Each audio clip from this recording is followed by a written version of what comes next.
welcome to my vlog.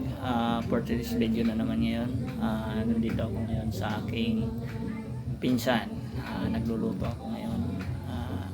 Luluto ako ngayon ng manok. Ito pala yung linuto namin kanina. Pakita ko sa inyo. Ayan.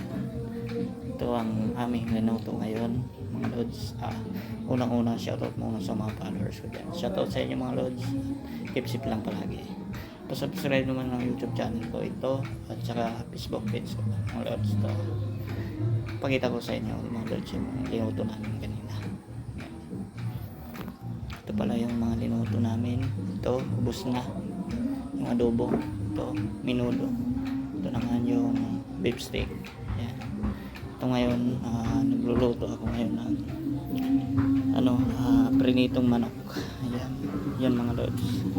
Prito ako ngayon ng prinitong manok. Yan mga lods. Thank you for watching mga lods. Pa-support na lang ako mga lods. Keep safe lang palagi. Bye bye mga lods.